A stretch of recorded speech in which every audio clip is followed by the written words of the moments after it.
Aquí comienza Enlazados, el podcast de ICITEC.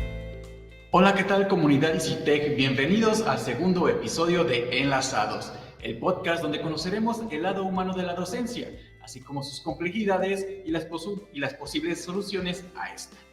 Quédate con nosotros porque nos vamos a entretener, vamos a conocer y sobre todo vamos a aprender. Y pues para entrar de lleno ya con una gran invitada que tenemos el día de hoy, le doy primeramente la bienvenida a mi compañero Ismael. Hola Ismael. Hola, ¿qué tal? Es un gusto volver a estar con ustedes. Muy contento de poder compartir ese espacio en el que exploramos temas y anécdotas que seguramente serán de interés. Y bueno, sin más preámbulo, vamos con la invitada del día de hoy.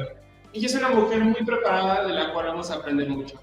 Ha sido catedrática, maestra de apoyo pedagógico y terapeuta del lenguaje.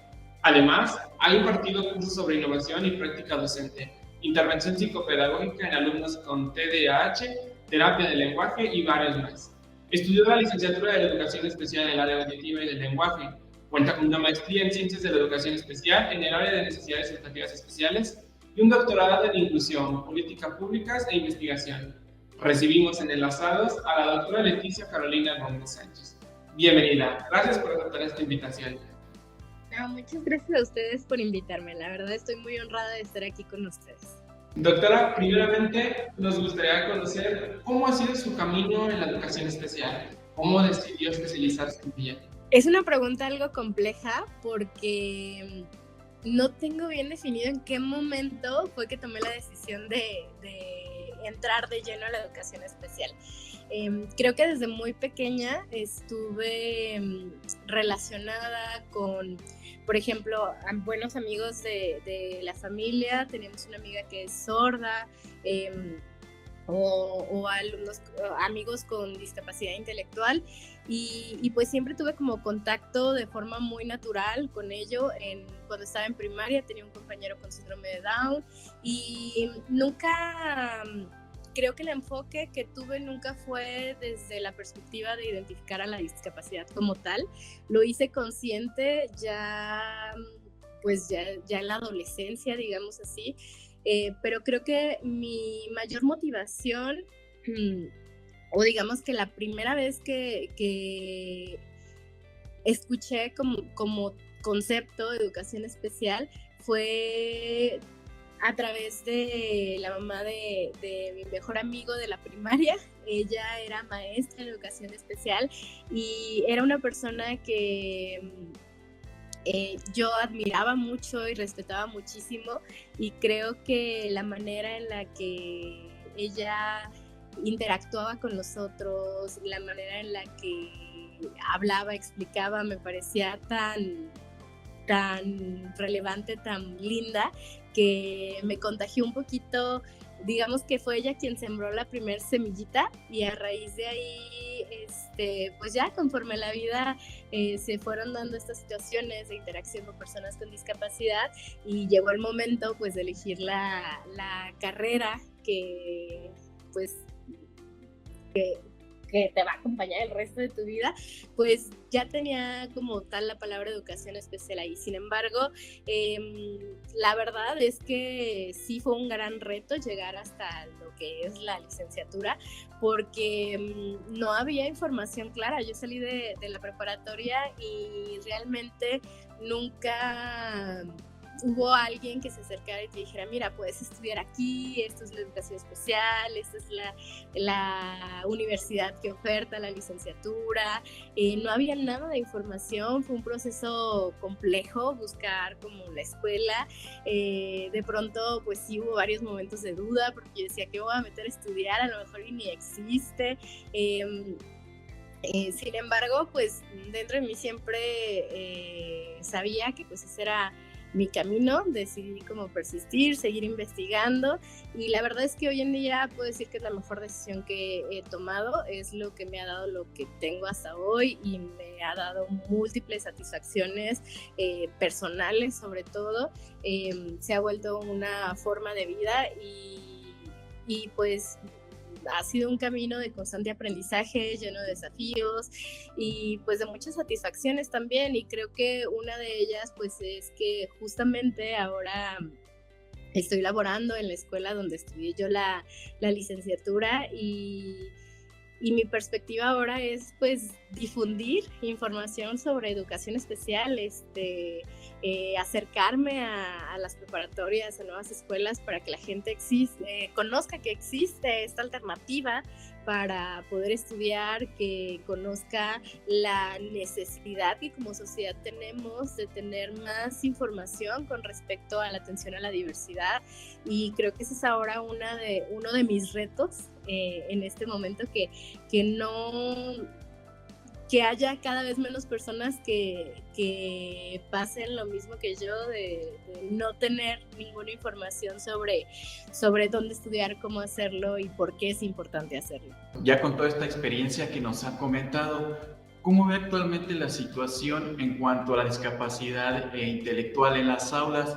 ¿Qué tan común es que hoy las personas se den cuenta o que se pueda determinar que hay personas con discapacidad intelectual en un aula? Bueno, yo creo que hoy en día es bastante común encontrar alumnos con discapacidad intelectual en las aulas, no solamente en las aulas de educación especial, en los centros de atención múltiple, sino en las escuelas regulares. Sobre todo, creo que atiende mucho a estos modelos de educación inclusiva. Primero, este modelo de integración, y ahora pues que estamos más hacia abonarle a la inclusión.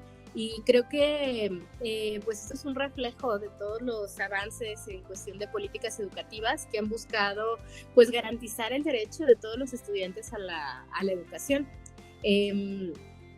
Sin embargo, pues yo creo que todo el hecho de que estén los estudiantes en las aulas, pues nos reta a todos los docentes a transformar nuestras prácticas. Es importante que no solamente nos quedemos en el identificar de aquí están los estudiantes y en mi escuela pues entonces es inclusiva porque tengo alumnos con discapacidad intelectual o de cualquier otro tipo, sino que podamos empezar poco a poco a transformar de pronto estas prácticas educativas, que empecemos a adaptar estrategias y materiales de tal manera que el aprendizaje pueda ser accesible y significativo para los estudiantes con discapacidad. Y aquí, pues les digo, creo que ha sido de pronto un cambio muy, muy drástico, pero positivo, en función de esta inclusión de estudiantes en las aulas. Yo recuerdo que todavía a mí me tocó identificar niños con discapacidad intelectual de pronto que platicaban, no sé, en ciertas familias de no, pues es que él no estudia, no lo sacamos porque pues como tiene discapacidad. Estaba la parte de si a la familia le daba pena de aceptar que tenía una persona con discapacidad en casa, como si esto fuese un castigo divino, o bien no veían como las posibilidades o que inclusive las mismas políticas educativas no consideraban como la relevancia que tenía, lo veían como un recurso perdido. Y la verdad es que me alegra que cada vez haya más información al respecto, que cada vez seamos más sensibles en torno a tema de discapacidad, que podamos entender que pues la educación es un derecho de todos y que pues estén abriendo más estos espacios para poder encontrar alumnos con discapacidad dentro de las aulas. Pero como les digo, creo que ese primer paso ya se hizo. Ahora lo que tendría que venir es la capacitación constante de quienes atendemos esta diversidad, para que la educación que brindemos sea de calidad y que realmente logremos avances pues efectivos en nuestros estudiantes. Sí, tienes razón. De ahí me surge como una duda sobre un interés que hay pero con específico a las problemáticas que surgen con el lenguaje. No sé si nos podría dar un contexto general sobre cómo es la terapia que se hace en este tipo de problema, o cómo se identifica primeramente y pues qué se requiere para tratarlo. Ok, en los centros educativos como tal ya no hay un enfoque terapéutico. Hace algunos años todavía, digamos que el enfoque de la atención a las personas con discapacidad dentro de las escuelas era meramente clínico, tenía como ciertos dejos, ¿no? O sea, los chicos acudían a un centro de atención múltiple y prácticamente quienes nos formaban para ser futuros docentes de educación especial, el enfoque era como terapeuta, ¿no? Tú te vas a formar como si en el futuro vayas a ser terapeuta de lenguaje, ¿no? Eso ya se ha ido cambiando. El enfoque actual, por ejemplo, de la educación es más centrado hacia el desarrollo de contenidos académicos. Sin embargo, por ejemplo, la terapia como tal del lenguaje es fundamental, es un refuerzo, un soporte que ayuda pues a potenciar otras áreas de desarrollo en nuestros chicos. Digamos que la terapia del lenguaje se enfoca en identificar y trabajar pues todas las dificultades de comunicación, que son muchas, pueden ir desde retrasos simples del habla hasta problemas más complejos asociados a algún trastorno como tal, y pues la identificación comenzaría desde observar aspectos claves como la comprensión del lenguaje, la producción del lenguaje, la claridad para hablar, la manera en la que interactúa socialmente. Por ejemplo, si un niño no responde adecuadamente a su nombre, si tiene dificultades para formar frases o muestra frustración para comunicarse, pues podemos considerar estos elementos como señales de alerta dentro de las aulas, y aquí desde esta perspectiva pues hay que actuar temprano, porque el lenguaje es base de muchos aprendizajes y sobre todo de la interacción social. Lenguaje y pensamiento están entrelazados, entonces digamos que en los centros educativos seríamos un gran filtro para poder orientar a los padres, y identificamos pues estos desafíos muy puntuales en la comunicación, que podamos hacer una derivación oportuna para atenderlo, no en el centro educativo, porque como les digo, ahora el enfoque es distinto, pero en horario alterno, que podamos hacer equipo de trabajo, terapeutas y docentes. Digo, me uno a esta parte porque en lo personal, una de mis especializaciones va encaminada justo a la terapia del lenguaje. Es algo que me apasiona bastante, y la verdad es que es fundamental poder identificar de forma temprana y oportuna pues estos desafíos que pudieran estar enfrentando los estudiantes a fin de pues atenderlos lo más pronto posible y evitar problemas a futuro. Y algo que también es muy importante, existe un mito en torno pues a la parte de la terapia del lenguaje, donde se cree que de pronto solo se refiere a enseñar a articular correctamente cada uno de los sonidos del habla, cada uno de los fonemas, y la verdad es que la terapia del lenguaje es mucho más abarcativa, incluye, como les comentaba hace un momento, procesos de comprensión de la información, de ejecución, de estructuración de frases, de enunciados, y entonces desde esta perspectiva, si nosotros vamos conociendo más cuáles son los elementos que se abordan en la terapia del lenguaje, pues también podremos orientar, por ejemplo, a familias, a docentes, para hacer estas derivaciones de forma oportuna. Muchas de las dificultades para aprender, por ejemplo, la lengua escrita, en ocasiones tienen su raíz en un aspecto relacionado con el procesamiento del lenguaje, con la parte de la comprensión, asociaciones fonológicas. Entonces es importante por eso sí conocer un poquito más entre lo que implica las problemáticas relacionadas con el lenguaje, y no centrarlo solamente a la articulación al habla. Digamos que esa es la puntita del iceberg, pero no es todo. Hay mucho más que engloba esta parte de la terapia del lenguaje. Y sí, es bastante amplio, y qué bueno que nos lo hace saber, doctora, porque realmente pasa precisamente eso, que a veces uno hablando, o más bien, pues sí, opinando desde la ignorancia o pensando eso, o desde el desconocimiento, piensa que pues el niño no habla bien, pues ha de tener un problema, a lo mejor ahí la lengua o por ahí, nada más llévalo a terapia ya para que aprenda a hablar, sin saber que a lo mejor puede venir desde otra fuente, de otra forma. Entonces es bastante interesante esto que nos comenta, porque pues sí, realmente a veces uno lo ve incluso como en su círculo cercano, ¿no? Que de repente, pues mi hijo tiene problema de lenguaje, pero ya lo mandé a terapia, digo que con eso tiene, ¿y qué tiene? Pues no sé, pues ya lo mandé, ya Y es importante que los padres se involucren y que conozcan todo esto. Y pues por lo... Perdón que te interrumpa, pero añadiendo a esto que comentas, muchas veces se cree como de, ay, pues el papá también tardó en hablar, no pasa nada, y entonces son años que de pronto perdemos de atención oportuna con los estudiantes, o inclusive de pronto no minimizamos pues la relevancia que tiene como tal la terapia de lenguaje y acudir con un especialista, y nos ponemos, no sé, que TikTok o en internet a buscar ejercicios, y que si le voy a poner el lápiz para que pueda hablar, cuando no sabemos realmente pues, cuál debe ser el enfoque real de la intervención, y que de pronto esas estrategias que nos encontramos en línea pues están completamente descontextualizadas, y que probablemente no tengamos con ellas pues el efecto deseado, porque no atiende al problema real, a la raíz de la dificultad de nuestros estudiantes. Parte de los beneficios y las desventajas de la era de la información, que siempre hay que saber cómo manejarla. Pues, doctora, es que realmente como este tema que le apasiona tanto de la educación especial, pues por ahí vamos mordiendo poquito a poquito, porque pues queremos, no sé, hay muchos temas muy interesantes, como por ejemplo por aquí hay un concepto que seguramente muchos no estamos familiarizados con él, pero que sé que usted conoce, lo que es la neuropsicoeducación.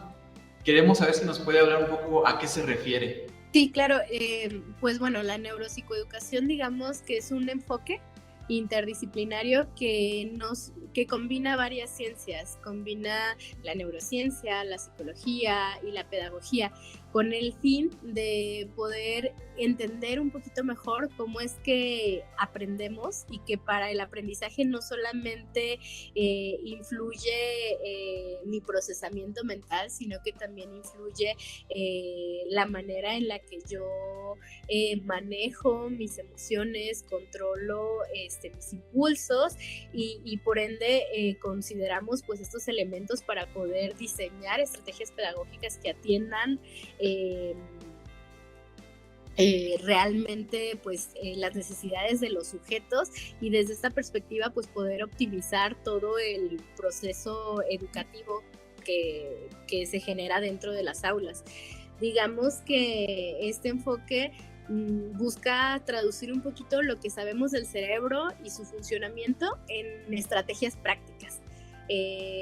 Que todo este entendimiento que tenemos sobre el sujeto lo podamos vivenciar y trasladar hacia las aulas, y con ello pues hacer más efectiva nuestras prácticas educativas. Que las actividades a lo mejor que nosotros diseñemos pues fortalezcan estas conexiones neuronales, y que fomenten a la vez pues estos procesos de autorregulación, el desarrollo de habilidades socioemocionales. Entonces es un enfoque donde vemos al individuo como un ser biopsicosocial, donde sí claramente tiene una carga biológica, pero también es un ser que se desenvuelve en el ámbito social, que se desenvuelve en el procesamiento personal de su propio ser. Entonces el trabajar conforme a este enfoque no solo beneficia a estudiantes que enfrentan pues barreras para el aprendizaje y la participación, sino en general a todos, porque pues desde esta perspectiva podemos analizar a los sujetos y analizarnos a nosotros mismos desde una perspectiva, digamos, más humana y más empática. Si usted nos comenta que estas actividades o esto fomentado debe ser para todos, o sea, no es necesariamente para alguien que está como en temas de necesidad educativa especial, pero de ahí me pregunto entonces, ¿cree que es importante que los docentes deben de conocer en general sobre estos temas, o solamente cuando se afrontan a situaciones similares a estas? Porque sabemos que es una preparación continua, que es parte de la misma profesión, pero ¿qué tanto un docente debe de conocer sobre la educación especial en general? No, yo creo que definitivamente todos los docentes, independiente del nivel educativo en el que trabajen, deberían tener algún tipo de conocimiento básico sobre educación especial.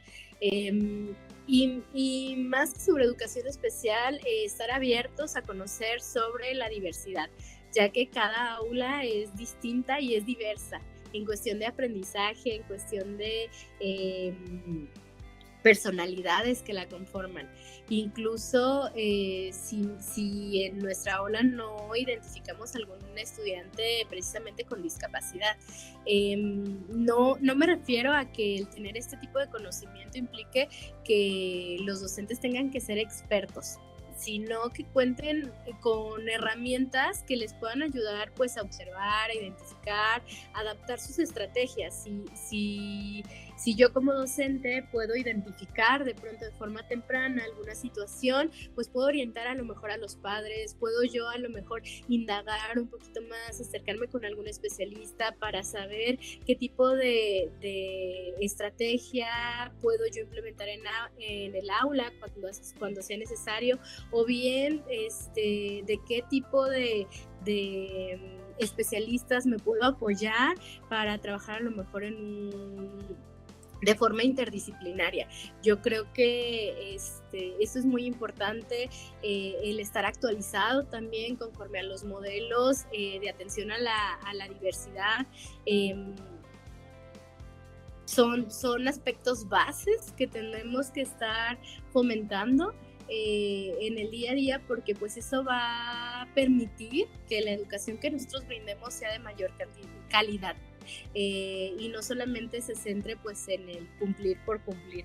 Creo que también hay que ir modificando esta perspectiva de centrarnos solamente en los sujetos que atendemos, en ir cambiando un poquito estos, actualizándonos con respecto a las terminologías. A mí me agrada bastante que el enfoque actual se centre más en las barreras para el aprendizaje y la participación, porque de alguna forma responsabiliza también a nosotros los docentes con qué tanto están funcionando las estrategias que yo estoy implementando en el aula para promover o no el desarrollo óptimo del aprendizaje en mis estudiantes. Y creo que eso es un punto clave, nos invita a no solamente ver al otro, sino también a autorreflexionar sobre las prácticas que se dan en los centros escolares, en las escuelas, y pues esto se logra a través pues de conocimientos, primero como les decía al inicio, de sembrar una semillita y poco a poco pues ir indagando un poquito más al respecto. Creo que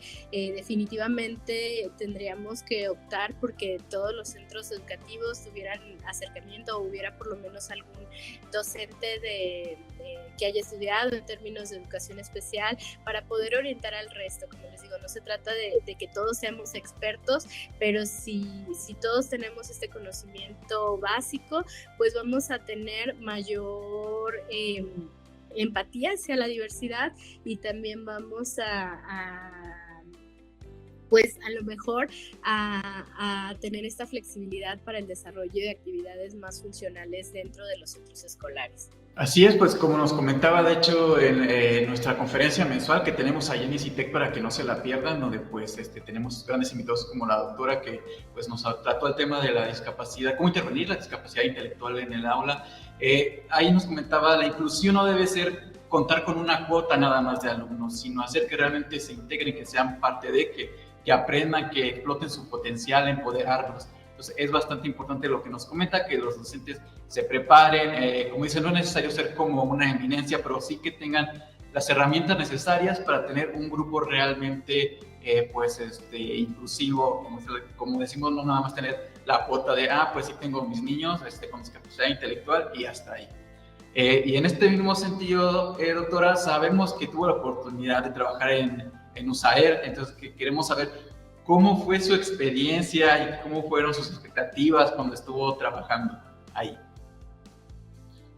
Aún continúo trabajando en USAER y ha sido una experiencia completamente enriquecedora y formativa. Creo que el trabajar en USAER te invita a constantes retos porque implica el trabajo no solamente de forma directa con el alumno. Por ejemplo, cuando estás tú en un CAM, en un centro de atención múltiple, pues tienes un grupo y intervienes con tu grupo, ¿no? Y entonces de pronto te enfocas un poquito más en las dinámicas que se dan dentro del aula. Y el trabajo de USAER es completamente distinto en el sentido de que tú tienes que trabajar con todos los agentes de la educación, tienes que trabajar con docentes, tienes que trabajar con alumnos, tienes que trabajar con padres, y eso implica pues que necesites constantemente estarte capacitando, que tengas buenas habilidades para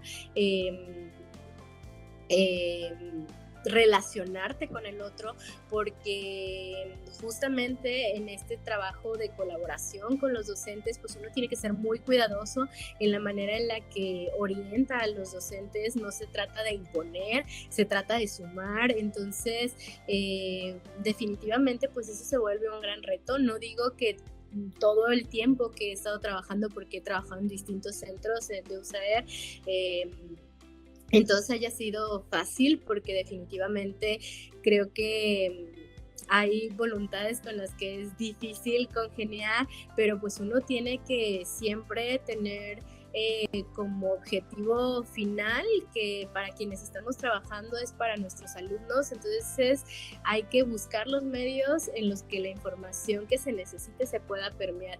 Creo que aquí es muy importante poder tener una buena coordinación con los directivos de las escuelas regulares para poder gestionar los apoyos, gestionar talleres con docentes, con padres, y la intervención en USAER se centra más en eso, en la asesoría y acompañamiento a docentes y en la orientación a padres de familia.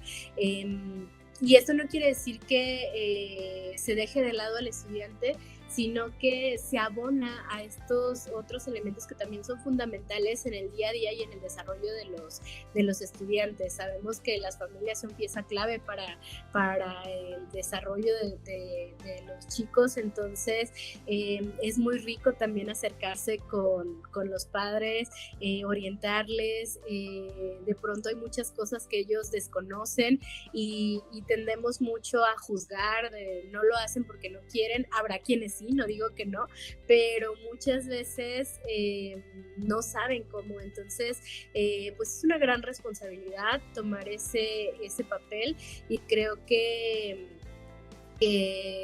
es un servicio muy noble que puede traer muchos beneficios a los centros escolares. Y realmente está lleno de retos. Hay que hacer uso de creatividad, hay que ser muy resilientes, y siempre, la verdad es que el punto clave yo creo que siempre es pensar en el bienestar de los estudiantes como eje central de la labor. Sí, como comentas, más que nada como un acompañamiento de todos los que sean docentes, padres y familia, para finalmente hacer este cambio hacia el alumno principalmente. Pero de aquí también surge como usted comenta, hay responsabilidades y retos dentro de esto. Y me gustaría que nos contara un poco sobre, desde su parte de sus vivencias, cuáles han sido momentos en los que le han marcado su recorrido aquí en la educación especial. Tanto si ha habido alegrías, tristezas, algún logro. Sí, definitivamente yo creo que uno pasa por todas las emociones.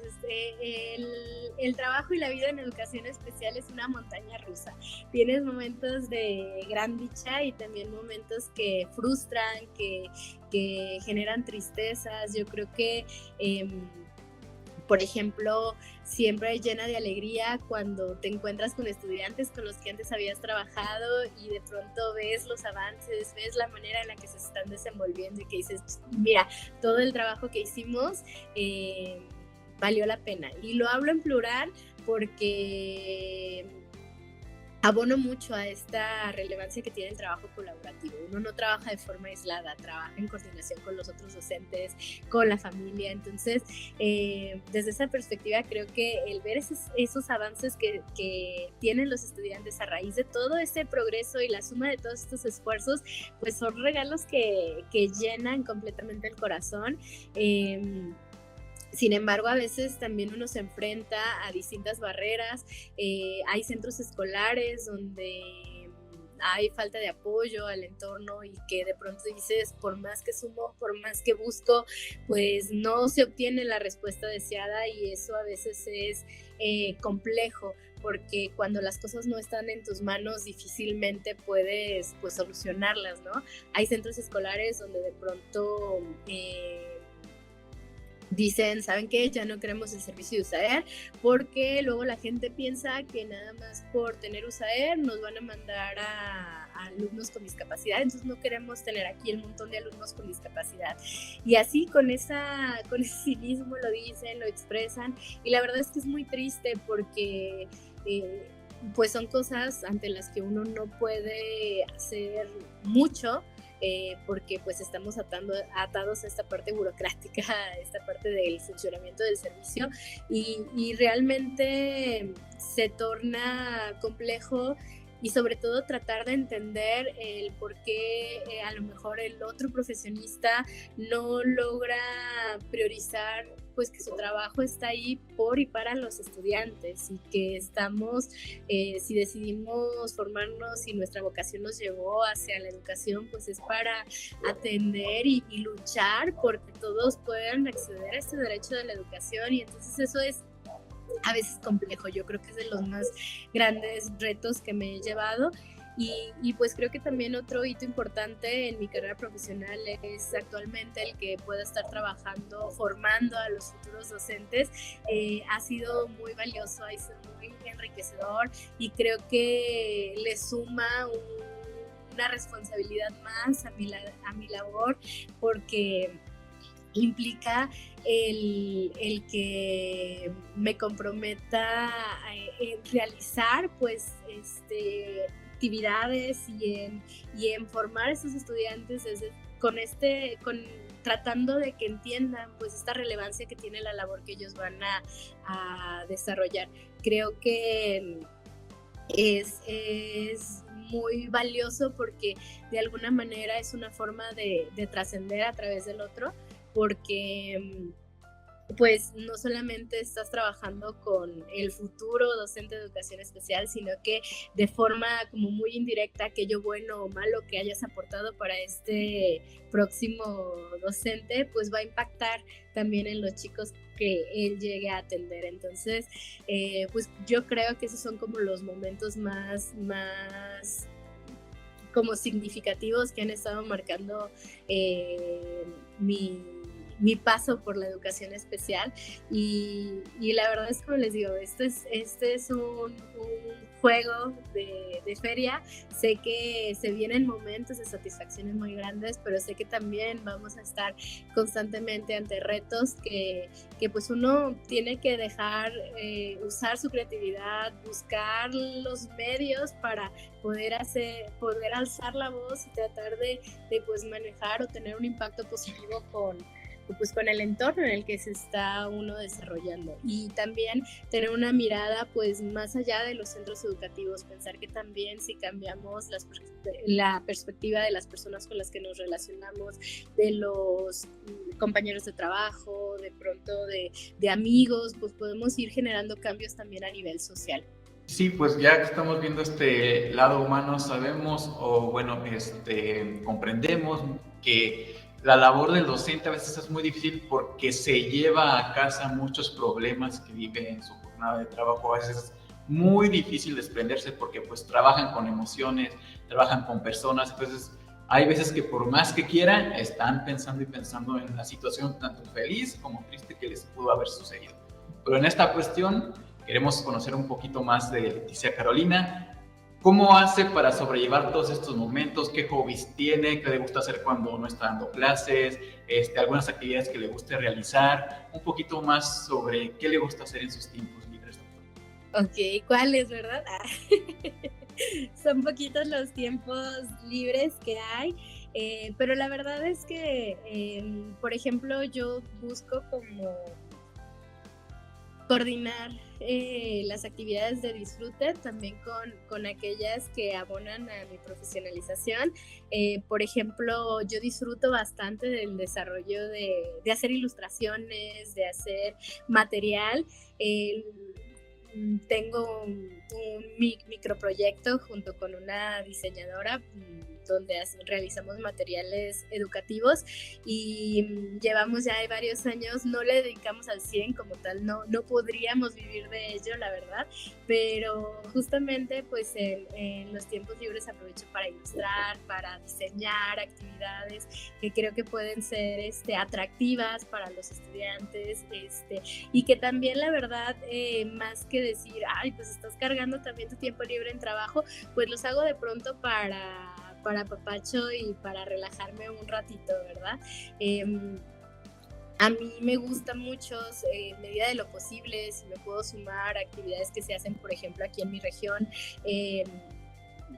campañas para visibilizar también alguna...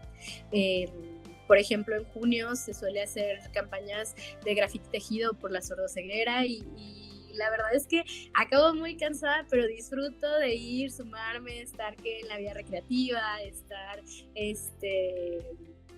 ahí compartiendo con más personas pues lo que uno conoce o compartiendo pues información para que pues más personas conozcan con respecto al tema y pues de forma general pues en eso apoyo mis tiempos libres. La verdad ahorita no son muchos los que hay, pero pues trato de acomodarlos en medida de lo posible para que pues lo que hago cuando estos momentitos de disfrute también puedan abonar un poquito más a mi desarrollo profesional.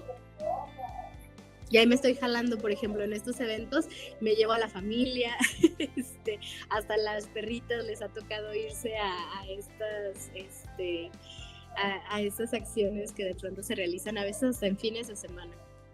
Sí, tiene mucha razón, ya casi no hay como tiempos libres, pero es muy como grato poder mezclar esos momentos con lo que le apasiona y con lo que a la vez es como su responsabilidad autoinfligida. Pero ¿cómo esta parte de, ya para dar un cierre más cercano, cómo ha sido para usted esta faceta en la que puede crear el material educativo junto con su pasión? Yo creo que ha sido de lo más gratificante porque creo que todo esto implica un proceso que combina creatividad, conocimiento, y yo creo que cada material que diseño tiene como un propósito muy claro y es que el material pueda ser accesible y significativo para los chicos con los que yo trabajo. Siempre me proyecto con, por ejemplo, muchos de ellos están diseñados más para la terapia de lenguaje, entonces de pronto lo proyecto a mis pacientitos en los materiales que estoy haciendo y tienen un poquito de mí, cada una de estas acciones tiene como un elemento que se relaciona de forma como muy concreta y directa con lo que deseo transmitir. Tienen ese pequeño toque de que si los colores que me gustan más, que si el tracito y todo. La verdad es que yo creo que es un proceso muy, muy gratificante y creo que es algo que realizo solo por el gusto de hacerlo, porque como les comentaba, de ello no podría vivir, sin embargo lo hago porque lo disfruto y espero en algún momento tener más tiempo para dedicarle a este proyecto. Y bueno, doctora, pues ya para cerrar este episodio, un consejo que le pudiera dar a las personas que nos estén mirando, personal, profesional, algo que usted considere de importancia, ¿qué les diría a las personas que nos están viendo? Bueno, sobre todo en el ámbito profesional, yo creo que mi consejo sería nunca dejar de aprender, nunca hay que llegar a ese punto donde creamos que somos sabelotodos. Creo que cuando uno llega a ese momento, realmente te estás limitando en las posibilidades que tienes, porque hay todo un mundo de nuevos conocimientos, nuevos conceptos que puedes ir profundizando y comprendiendo mejor, y creo que yo siento que el caer en ese aspecto de creer que lo sabemos todo nos limita también en nuestras formas de actuar. El campo de la educación está constantemente en evolución y cada experiencia que nosotros tenemos nos enseña algo nuevo. Yo diría que es fundamental el que constantemente nos estemos dando esa oportunidad de conocer un poquito más, de comprender, de aprender del otro, que tengamos pues esa cercanía con nuestros estudiantes, con nuestros colegas, porque de verdad cada quien nos puede aportar algo positivo en nuestras vidas, y de forma pues ya muy personal, como consejo ya en ese plano, pues yo diría que nunca hay que subestimar el poder de la empatía. A veces está muy choteado el hablar de este término. Decimos que sí implica ponernos en el lugar de los demás, pero lo dejamos hasta ahí, y creo que realmente el impacto que puede tener el que nuestros estudiantes se sientan escuchados, que se sientan comprendidos, que se sientan, a lo mejor nunca voy a realmente poder ponerme en los zapatos del otro, nunca voy a poder entender tal cual lo que está viviendo, pero el que por lo menos intentamos ser más comprensivos, ser más amables en torno a lo que puede estar sucediendo alrededor de la persona, creo que nos ayuda a construir entornos mucho más humanos y mucho más efectivos. Y yo pienso que eso es pieza clave no solamente en el ámbito profesional, sino también de forma personal. Creo que nos puede ayudar mucho a formar sociedades mucho más humanas, ¿verdad? Mucho más amables para el otro. Muchas gracias, doctora. Y pues bueno, así estamos llegando al final de este segundo episodio de Enlazados, donde estoy seguro que aprendiste mucho y te entretuviste, porque pues tuvimos una gran invitada. Doctora Leticia Carolina Gómez Sánchez, muchísimas gracias por haber aceptado la invitación y por haber estado el día de hoy con nosotros. No, al contrario, muchísimas gracias a ustedes por esta oportunidad para compartir pues mi experiencia. Espero que de alguna manera pues alguna de las palabras que haya dicho pues pueda inspirar a los oyentes a reflexionar sobre pues el impacto que podemos tener en la vida de nuestros estudiantes, y pues aquí estoy a sus órdenes, siempre dispuesta a seguir aprendiendo y compartiendo cuando así se necesite. Sí, muchas gracias. Y muchas gracias a ti que estuviste escuchando este episodio. No te pierdas los siguientes, porque se vienen cosas muy interesantes que seguramente no te vas a querer perder. Síguenos en nuestras redes sociales e interactúa. Estaremos leyéndote y contestándote en nuestra página de Facebook como ICITEC, Instagram como posgrados.icitec y en nuestra página web www.icitec.edu.mx. Nos vemos en la próxima. Seguimos enlazados.